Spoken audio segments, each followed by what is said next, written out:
few weeks ago, my sister gave me a call. She wanted to share with me a cute story. She has a 2.5-year-old son. His name is Blaze, and my sister and her husband are doing a wonderful job raising him. But she said there was one morning, her husband Eric went off to work, and Blaze was following her around the house. And she was trying to get her stuff ready for work. She was trying to get his stuff ready for daycare and things for the rest of the day. And it was really cold outside, so she was making some trips to the car, putting things in it, and she came back for the final trip, got Blaze in one arm, got a bunch of stuff in the other arm, and went outside to her car. And when she got there, she just realized that she locked her keys inside of her car. So out of her mouth comes the word, I'm going to quotation it, shoot. So Blaze looks at her, and he says, Mama, why did you say shoot? And she said for the rest of the day, that's all he kept saying, over and over and over again. And she's like, oh, what did I do? But it just goes to show that parents, everything that parents do, the kids are watching. From the time that they're very little, all the way through. I know when the kids become teenagers, they pretend like they're not watching, but they are. And everything that we do by our word and by our example, it's like a sponge. They soak it all up. And by the way that we act, by the difficult situations that we get into, how we deal with it, they're watching and they're going to mimic that at some point in their life because that's what they hold on to. But it's also a lot of times what we don't do. They see that too. And again, by the way that they are raised and they live their lives, that comes out in their words and their actions. I had a woman come up to me after the last Mass, and it was so fascinating. She says, when my daughter was 8 years old, our house was flooding. There was water coming in all over the place. And she says, no, Mom and Dad, let's just stop. Let's pray the rosary together now. And the parents look at her and said, what? You know, we have water coming in. They said, well, if you want to, we can pray. And she says, well, after we got done praying the rosary, the water stopped coming in. But it goes to show that especially in that family type of situation, parents are the first and foremost teachers of their children in the way of faith. If those parents didn't pray with their kids or talk about God or do all sorts of things to bring their daughter to church, those words would have never come out of her mouth. Let's pray the rosary together. If we don't bring our faith into our families, if parents aren't the first and foremost teachers of their kids in the way of faith, they can go through their entire lives and not be comfortable to bring up faith, to bring up church, to bring up God. It's such a beautiful thing. We celebrate the Feast of the Holy Family today. Mary and Joseph, of course, raising Jesus, the Christ child, in the Jewish tradition, in the family of faith, and by their words and deeds. Yes, Jesus was sinless, but family life, no matter what family it is hairy, but the parents are such a model of holiness and a model of an example. And we need to be mindful of that. And especially when it comes to faith.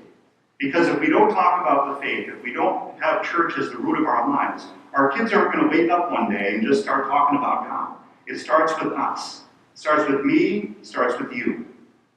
To develop that seed of faith and make it flourish. The last couple of months, we've been posting in the bulletin about the bishop's initiative to restore the order of the sacraments. So the order of the sacraments, initially, by the time when the apostles were running around, was baptism and confirmation were pretty much the same thing together. And First Eucharist happened as well. And later on in life, they received the Eucharist, their first Eucharist, when they fully understand what it is. Through our own human workings over 2,000 years, the sacraments kind of got spaced out a little bit more. We have baptism, we have First Communion at the age when kids realize what it is that they are receiving, and we put confirmation anywhere between 7th grade and my junior year in high school. So what that kind of became, though, that confirmation became kind of a graduation ceremony from CCD. And I've heard numerous times from kids and also parents, well, no, I got confirmed, so that means I don't have to go to church anymore. And of course, we all know that that's not the case. I've also heard from one person one time and says, well, Father, no, you don't understand. I've been confirmed.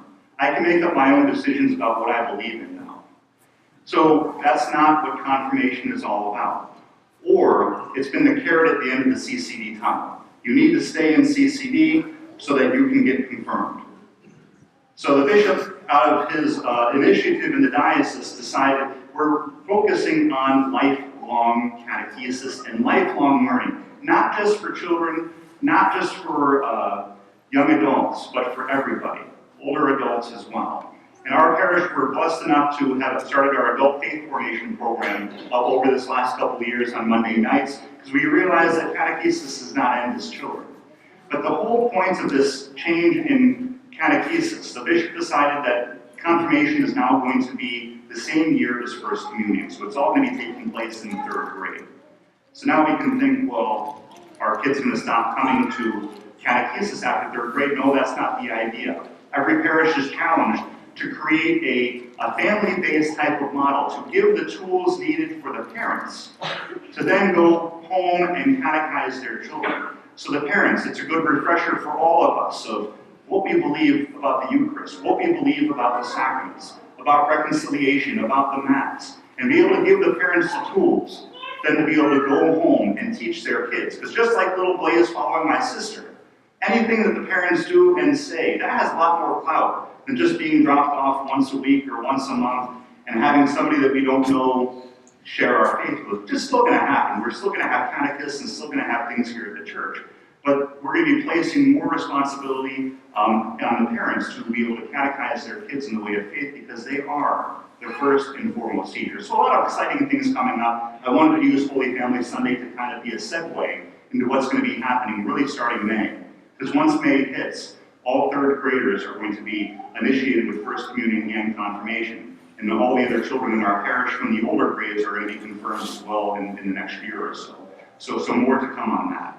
But we celebrate today the Feast of the Holy Family, and also ask for the Lord's wisdom and guidance in our own lives, so we can be the best examples to our kids, but also to those that we work with, those that we encounter day to day. Because we, by our words and our acts, we are teachers every day of all in the ways of faith.